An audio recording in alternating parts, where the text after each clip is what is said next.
Housing Development Program. Number one. Number one. Housing Development Program. It's number one and the best. Housing Development Program. Number one. Housing Development Program. In Nigeria. Housing Development Program. In Africa. Housing Development Program. And the globe.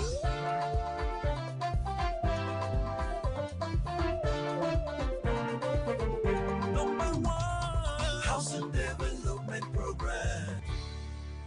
This is Housing Development, your go-to show for the latest update, insightful discussions, and expert opinions on housing and real estate. As always, I am your housing diva, Flora, and it's always a pleasure to bring you valuable information that empowers you in the housing sector.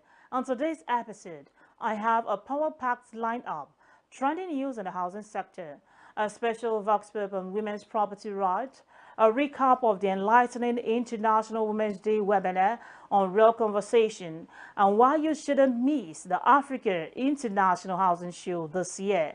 Let's get started by taking a look at the top stories making waves in the housing and real estate industry.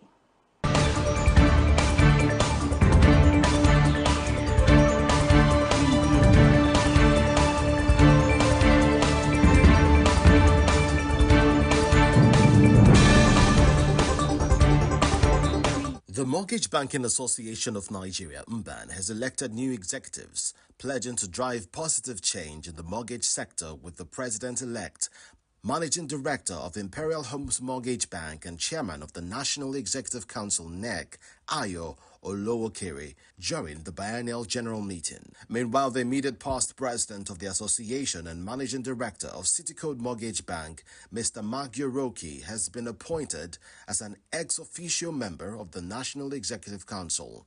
However, Ayo Olowokere, a finance executive with over 20 years of experience in finance and real estate, aims to foster collaboration among mortgage banks, restructure the secretariat, and create a unified organization for all members.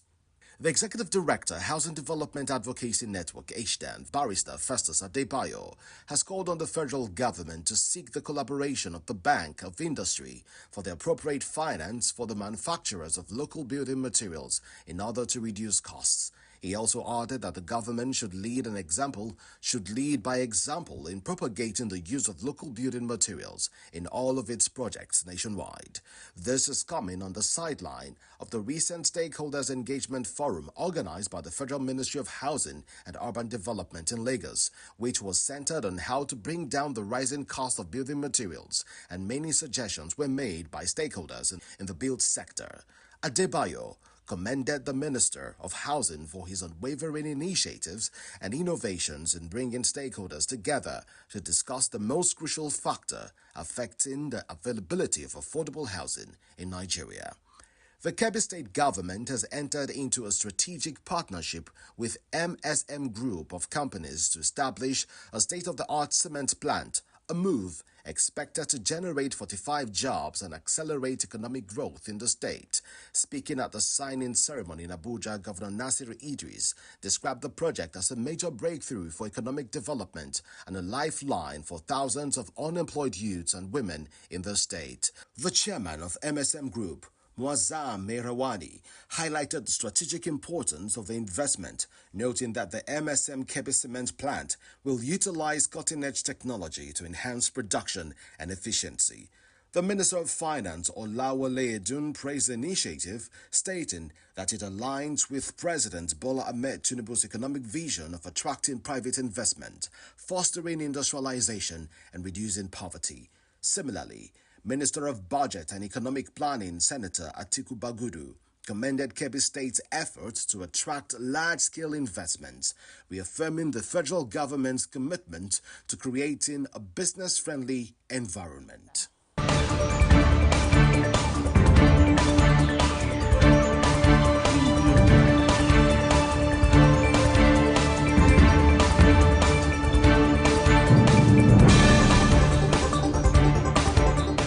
That's it for the latest in housing news. Visit www.africanhousingnews.com for more. Coming up next, we hit the street to hear from Nigerians on a very important issue: women's property rights. Do women have equal opportunity when it comes to owning homes and land? What are the challenges and how can they be addressed? Our team hit the street to find out what people think. Let's take a listen.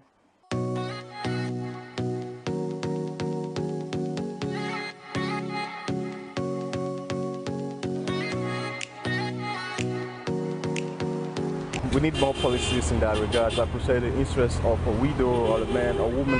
And also as a man, first of all, let's talk about government policies in regards to women who own homes and protection for women who actually lost maybe their husbands, and you see family members comes to fighting over properties, land, things like that. I think also the government need to do more to have more laws in that regard. They felt that women don't have the strength.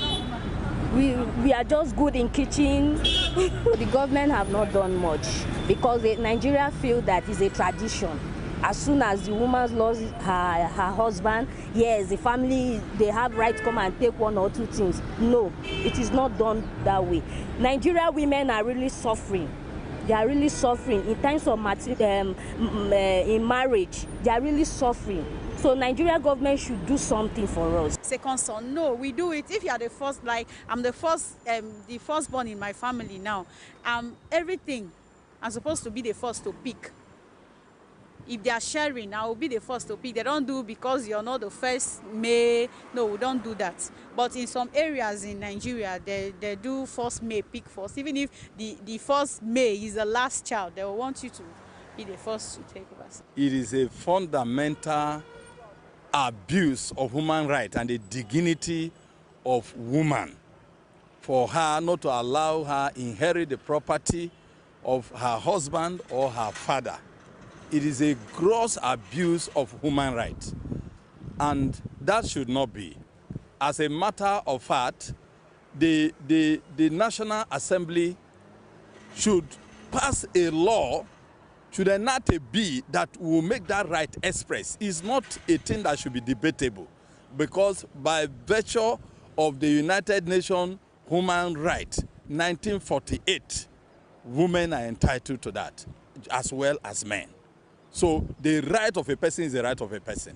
So women are unequivocally entitled to the inheritance that belongs to their husband or their father. Anything outside of that, I do not subscribe to it, and in my own opinion, I would say that is an abuse of the fundamental human right of women.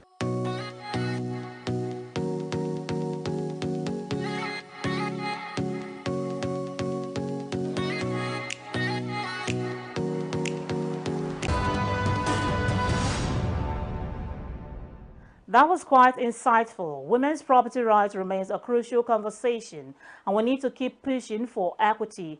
Up next, I'll take you through some key highlights from the International Women's Day webinar I had on Real Conversation. You don't want to miss this. Stay with Housing Development.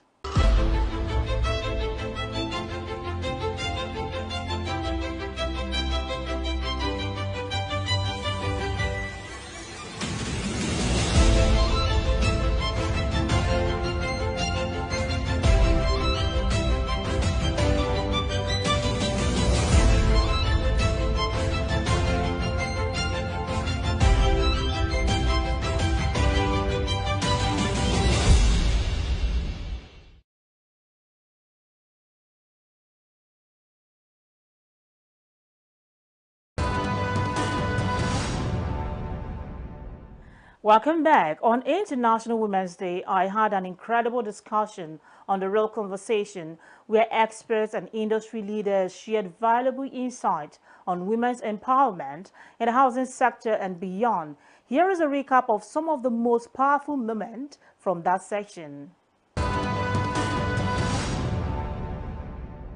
Today we are celebrating the International Women's Day.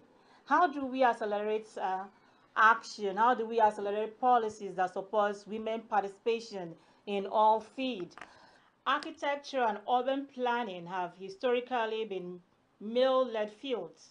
What has your journey been like as the president of the Nigerian Institute of Architects? how do we encourage more women to take up leadership roles in the space? Thank you very much for having me on this program. First of all, let me say that, like my colleague, QS Yota has just said, working in a male-dominated field is not always a very easy experience. However, if a woman is competent, strong, resilient, she can match up even in that field. For my institute in particular, we have more men than women at all levels. And as a matter of fact, in 65 years of our existence, because we're going to be 65 this year, we've had only 2 women, I being the second as president in all the lifetime of the Nigerian Institute of Architects. That shows you that it's not been easy for women to rise up to leadership in the profession. However, we have been encouraging a lot of our women and giving them the necessary tutelage, counsel, as well as mentorship to be able to aspire to become leaders in the field. All right, so as an investor and founder, you've seen firsthand the struggles women face in attracting capital. What needs to change in Nigeria's investment landscape to accelerate women's financial empowerment?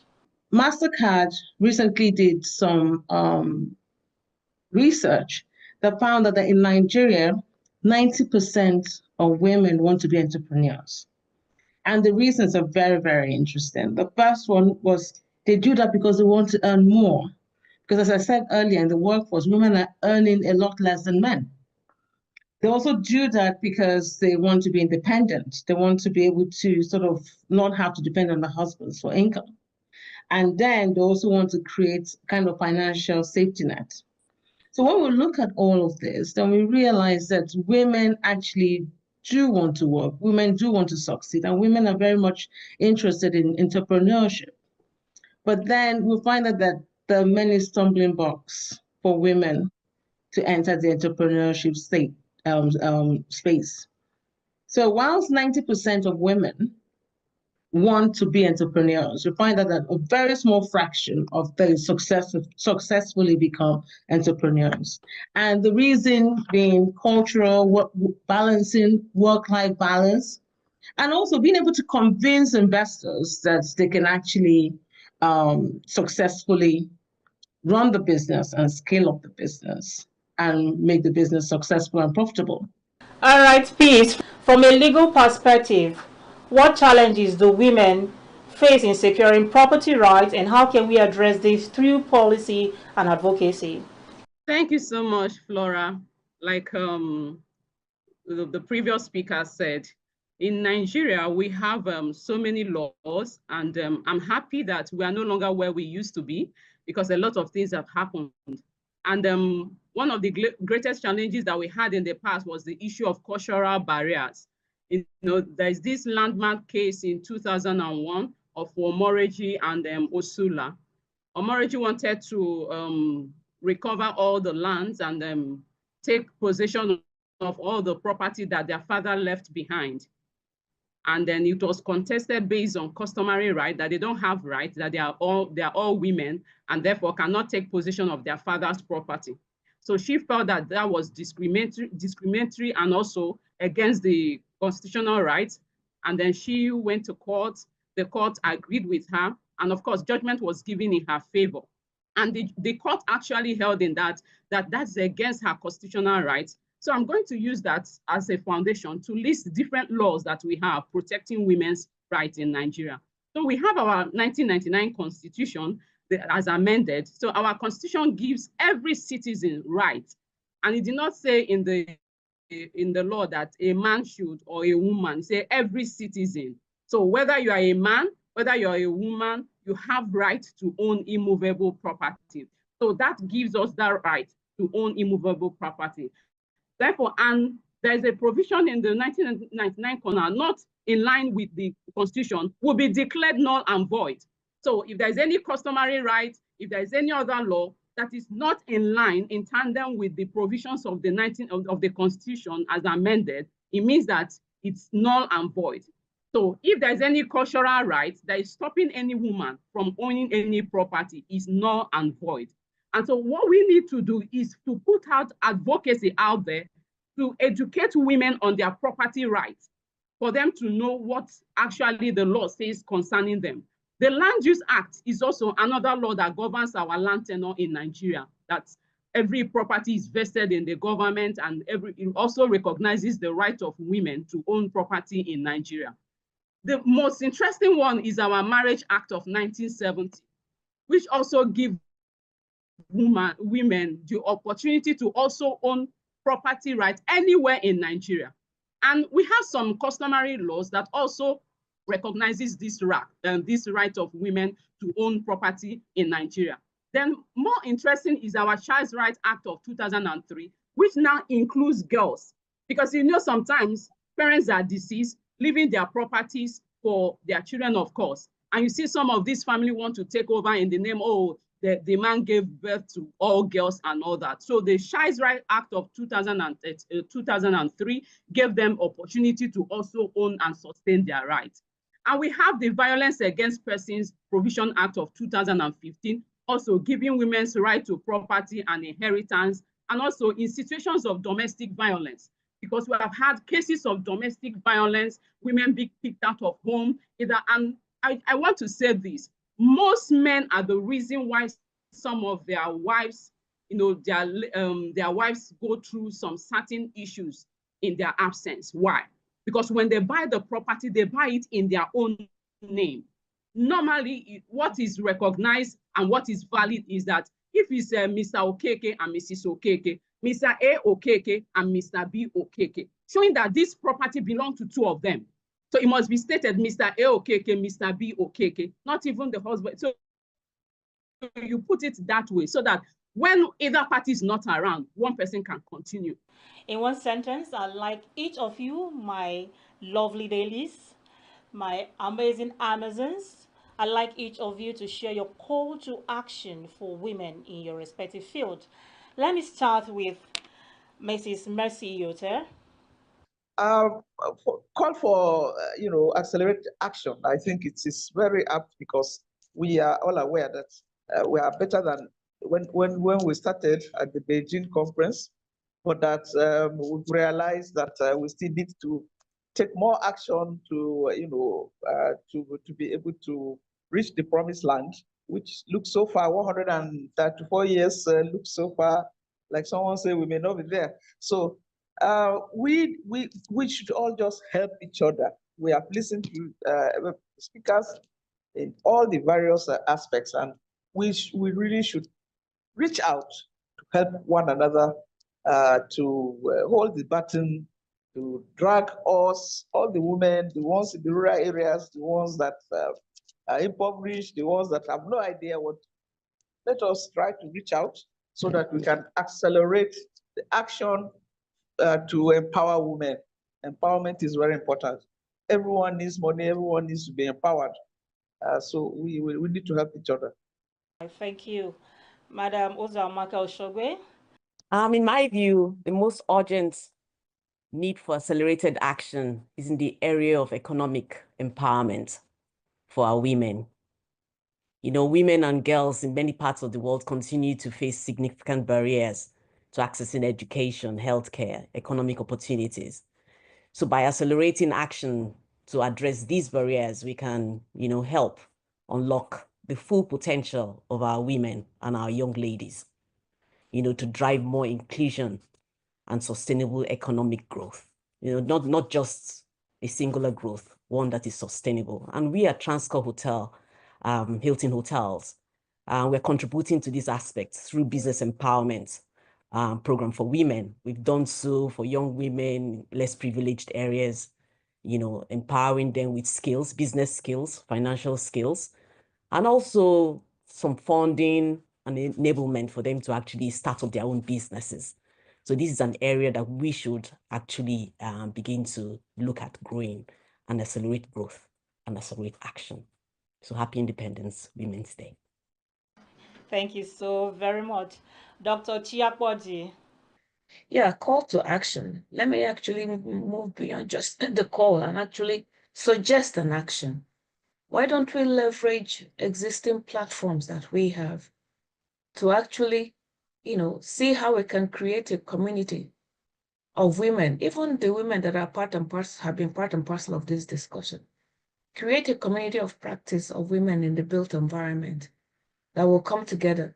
There is one platform which was created by our esteemed architect Jumoke Akinwumi called I Build Her Initiatives.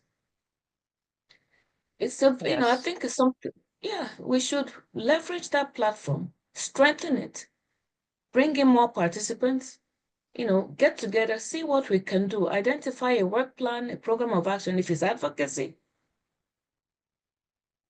if it's training, if it's upskilling of women, if it's whatever it is, but identify a program, 1, 2, 3. We don't have to reinvent the wheel, but identify what's already is where the needs are, and leverage platforms like Build Her Initiative to really begin to address those needs. And more importantly, not just address them, but be able to monitor progress and action. So that by next year's International Women's Day, we're coming back not just to talk about the theme for that year's Internet, but actually to report on work that's been done, on progress. Thank you so very much, Dr. Chi. Architect Olajumoke Akinwumi. I'm going back to leadership, because leadership is never given. It's actually taken through action. And fortunately or unfortunately, not other people's action, it's our individual actions. So my call to action is about owning our leadership. Those of us who've been in the industry for a long time, setting the absolute best examples that we can. But more fundamentally, hand-holding others. And absolutely, the platforms will do just that. But hand-holding others to show them how they can be of influence where they're at. And I emphasize this because I recognize that a lot of us women, somebody mentioned something about emotional intelligence. We leave too much on the table because we're not even aware of what it is that we actually carry. So it is about really building the capacities in particularly young people and to support them to seek opportunities to contribute. My 3 I's, and I've repeated it over and over again in the past few days or perhaps weeks, is influence, impact, and initiative. I think this is the work that we have to do to the next generation of leaders so that they can rise quickly and take their place. Such an inspiring session there. Women are making remarkable strides, and we must continue to advocate for equal opportunities in housing and beyond. Now for those looking to network, learn or grow in real estate industry, there is one event you absolutely cannot miss, the Africa International Housing Show. Stay with me as I share why attending this event could be a game changer for you.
And we're back now. This is housing development.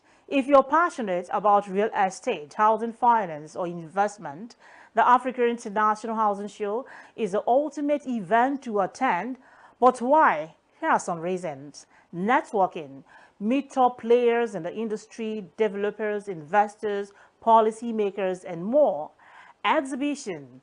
Discover the latest innovations, building materials, and financing options.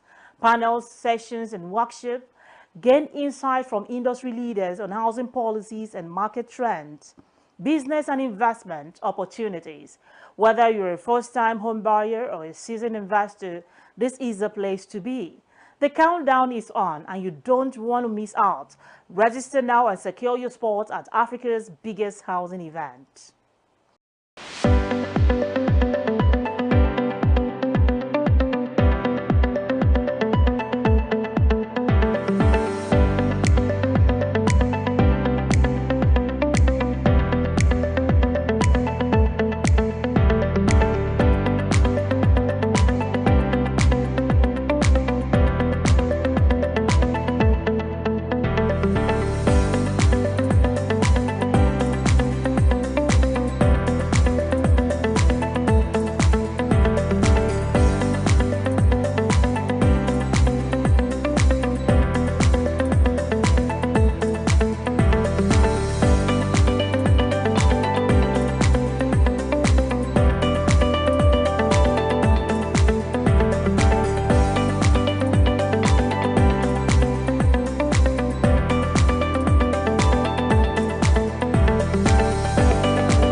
And that's a wrap for today's edition of Housing Development. It's been an insightful conversation, and I hope you've gained valuable information to navigate the housing sector better.